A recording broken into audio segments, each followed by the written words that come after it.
Hay verdades que, aunque duelen, se entierran con esmero. No por cobardía, sino por un acto casi sagrado de protección. A veces se calla para preservar la memoria, para no herir a quienes no merecen el golpe, para que los hijos no tengan que mirar a sus padres con otros ojos. Se calla por dignidad, por respeto, por no agitar un pasado que ya no tiene arreglo. Pero el silencio también es un límite. Y cuando quien guardaba ese silencio ya no está, cuando su voz desaparece y con ella se libera el nudo de la lealtad, las verdades comienzan a emerger. No lo hacen con estruendo, sino como una marea lenta pero imparable, arrastrando con ellas décadas de apariencias, pactos tácitos y relatos cuidadosamente construidos. Esta historia no es solo una anécdota sentimental ni un secreto familiar revelado con morbo. Esta historia pone en jaque uno de los relatos más sofisticados del mundo literario, político y social del mundo hispano. Esta es, posiblemente, la confesión más dolorosa que jamás se haya podido contar sobre Mario Vargas Llosa. Un secreto que no solo afecta a su legado, sino que expone la otra cara de un hombre cuya vida pública parecía haberlo dicho todo, pero que en la intimidad fue, quizá, mucho más complejo de lo que nos hicieron creer. En el año 2015, Mario Vargas Llosa no era solo un escritor. Era una institución. Un premio Nobel, sí, pero también un referente del pensamiento liberal en el mundo hispanohablante. Había sido candidato a la presidencia del Perú, había escrito ensayos sobre política y civilización, había sido editorialista en los periódicos más importantes de habla hispana, y su firma era símbolo de prestigio, de criterio, de autoridad intelectual. Su vida personal, aunque celosamente cuidada, parecía reflejar la estabilidad de quien ha vivido con coherencia, junto a la misma mujer por más de 50 años, con una familia formada, sólida, con hijos adultos que también se habían forjado carreras propias. Y entonces ocurrió lo impensable. Mario apareció en una portada de Revista Rosa, una revista de entretenimiento, superficial, de crónica social, junto a Isabel Preisler, la reina de las portadas, la viuda de Julio Iglesias y de Miguel Boyer, el rostro más reconocido del papel coach español. La imagen no era casual, era cuidadosamente elegida. Y aunque no se dijo una sola palabra, todos lo entendieron. Vargas Llosa había comenzado una nueva relación sentimental. Lo que nadie sabía, lo que nadie sospechaba siquiera, era el modo en el que todo eso había ocurrido. Apenas unas semanas antes de esa imagen, Mario y Patricia Llosa habían celebrado sus bodas de oro. Una fiesta en Nueva York. Rodeados de sus hijos, de sus nietos, de amigos entrañables. 50 años juntos. Medio siglo de vida compartida. Los discursos fueron emotivos. Las fotos circulaban entre los familiares como testimonio de un amor duradero, de una historia con altibajos pero auténtica. Para Patricia, aquello era real. Para los hijos, era una alegría. Para los amigos, un ejemplo. Pero para Mario, ya era pasado. Apenas días después, cuando se publicó la famosa portada con Isabel, el golpe fue indescriptible. Patricia no fue informada. No hubo conversación, ni explicación, ni siquiera una despedida real. Solo una decisión ejecutada en silencio, sin tacto, sin empatía. Una herida abierta en plena luz pública. Los hijos se enteraron igual que los demás. En los kioscos, en las redes, en los programas de televisión. Y esa traición pública, esa humillación tan repentina, aún retumba en sus voces cada vez que el tema aparece. A partir de ahí se construyó una narrativa que duró 8 años. Se habló de un nuevo amor sereno, maduro, entre dos figuras públicas que se entendían, que compartían gustos, que sabían lo que querían. Isabel apareció junto a Mario en actos sociales, en cenas de gala, en reportajes fotográficos. Se decía que ella había traído a su vida una estabilidad nueva, un ritmo más sosegado, que él se veía rejuvenecido, incluso más alegre. Pero tras esa imagen cuidadosamente pulida, se escondía algo más. Algo que ni Mario ni Isabel, ni los medios que los rodeaban, se atrevieron a contar. Algo que ni siquiera se comentó en círculos íntimos, porque el miedo a que estallara era mayor que la necesidad de sinceridad. El secreto que guardaban era legal, sí, pero también profundamente simbólico. El divorcio entre Mario y Patricia nunca fue reconocido oficialmente en Perú. En España, sí. En los papeles españoles, la separación se hizo efectiva en 2016. Pero en su país de origen, donde nacieron sus hijos, donde conserva parte de su patrimonio, donde está su raíz más profunda, el vínculo legal con Patricia nunca fue disuelto. Y eso lo cambia todo. Porque si Mario nunca formalizó el divorcio en Perú, Patricia sigue siendo, legalmente, su esposa en ese territorio. Y eso tiene implicaciones directas sobre su herencia, sobre su patrimonio, sobre la legitimidad de decisiones tomadas en vida. Significa que la historia oficial, la del hombre que abandonó una vida para empezar otra, la del Nobel que se enamoró en la madurez y rompió con el pasado, no era del todo cierta. Significa que lo que se presentó como una relación transparente y respetuosa podría haber sido una ruptura abrupta, dolorosa, mal gestionada. Significa que Mario podría haber tenido dos realidades paralelas, una emocional, con Isabel, otra jurídica, con Patricia. Significa que los hijos, los nietos, los allegados que vivieron esa transición con angustia y silencio, tenían razones para sentirse traicionados. Porque lo que parecía resuelto no lo estaba. Porque el pasado no había sido cerrado, solo disimulado. Y ahora, con Mario ausente, todo ese castillo de equilibrio mediático se tambalea. Isabel, por supuesto, está sola en esta nueva fase. Ya sin Mario a su lado, ya sin el escudo de la relación, ya sin la narrativa romántica que la protegía. Y frente a ella, una verdad que no puede ocultar. No hubo un cierre completo. No hubo una historia limpia. Queda el eco de lo que se evitó contar. Queda el dolor de Patricia, que nunca quiso hacer escándalo, que aguantó en silencio para no herir a sus hijos, que optó por el respeto incluso cuando la dignidad le pedía gritar. Quedan los nietos, que crecieron viendo cómo el abuelo y la abuela eran una unidad y un día dejaron de serlo sin entender por qué. Queda, sobre todo, una lección. De esas que no se enseñan en las universidades ni en los libros. Una lección sobre la fragilidad de los ídolos. Sobre cómo incluso los hombres más brillantes pueden tomar decisiones erradas. Sobre cómo el amor puede doler tanto como puede inspirar. Y sobre cómo las verdades, por más que se escondan, siempre encuentran su camino de regreso. Esta historia no ha terminado. Porque ahora comienza el juicio de la memoria. Y ya no se trata de portadas, ni de galas, ni de apariencias. Se trata de la verdad. Y de si estamos dispuestos, al fin, a mirarla de frente. En el tramo final de su existencia, cuando el cuerpo ya comenzaba a ceder y el mundo exterior parecía cada vez más lejano, Mario Vargas Llosa eligió el silencio, no como huida, sino como reconciliación. Se retiró del bullicio elegante en el que había vivido durante los últimos años, se alejó de las recepciones diplomáticas, de los salones con focos, de las entrevistas planificadas y de los titulares que había ocupado con la naturalidad de un personaje histórico. Abandonó esa vida hecha de protocolo, posados, cenas institucionales y declaraciones medidas. Y en esa retirada, que no fue abrupta ni dramática, sino íntima y deliberada, decidió volver a casa.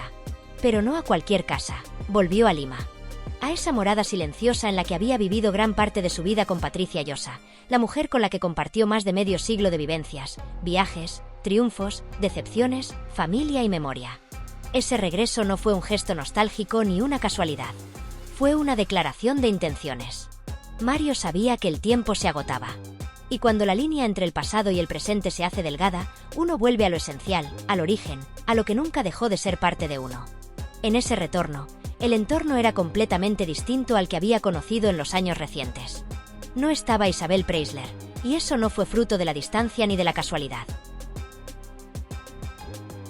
Fue una ausencia provocada por una decisión clara y rotunda, la de cerrar su historia sin ella. Su reencuentro fue con los suyos, con los que compartían con él no solo apellidos, sino historia emocional.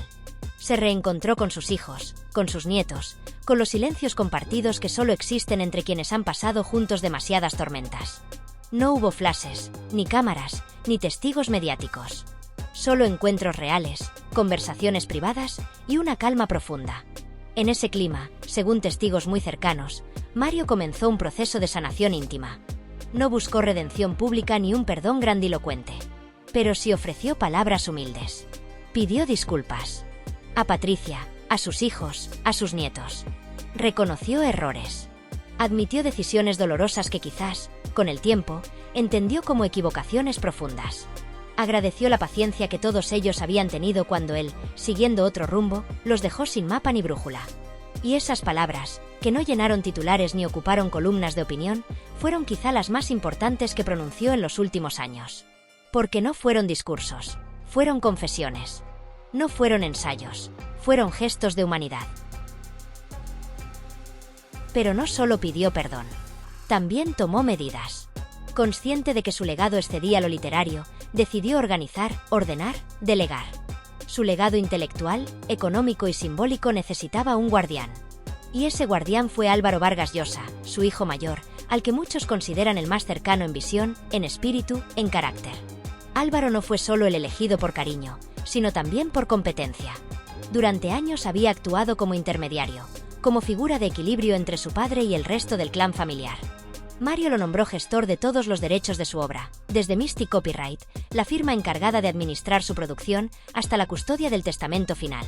Y en ese testamento, en ese documento que contiene las últimas voluntades de un hombre que cambió la historia de la literatura en español, hay un detalle que ha estremecido al entorno social que rodeó al escritor durante sus últimos años. Isabel Preisler no aparece. Su nombre no figura en ninguna línea, ni como heredera, ni como beneficiaria, ni siquiera como mención simbólica. La mujer con la que compartió 8 años de vida pública, con la que apareció en incontables reportajes y portadas, la figura elegante que lo acompañó en actos y recepciones, fue completamente borrada del relato final. Y eso, para Isabel, no es solo una omisión. Es una condena. Porque en su universo, el de la visibilidad, el de la relevancia pública, el de las identidades que se construyen a través de los vínculos con el poder y el prestigio, no figurar es no existir. Su biografía se ha construido sobre la presencia constante en la narrativa de los otros. Ha sido pareja, esposa, viuda, anfitriona. Ha ocupado el espacio simbólico de la mujer al lado del hombre importante. Y sin esa presencia, su identidad pública se desintegra. En este caso, no hubo despedida mutua. No hubo homenaje compartido. No hubo reconocimiento público por parte de Mario hacia quien fue su compañera durante casi una década. Solo hubo un proceso de desvinculación progresiva, calculada, meticulosa. Él cerró la puerta, no con un portazo, sino con la sutileza de quien ya no quiere volver a mirar atrás.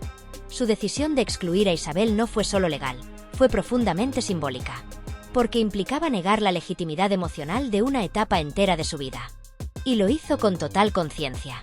Guiado por su abogado de confianza y con Álvaro como ejecutor, Vargas Llosa comenzó a transferir en vida todos sus bienes a sus hijos y a Patricia. Propiedades en Perú, derechos futuros sobre sus novelas, cuentas bancarias, todo fue siendo resguardado del alcance de terceros, incluyendo a Isabel.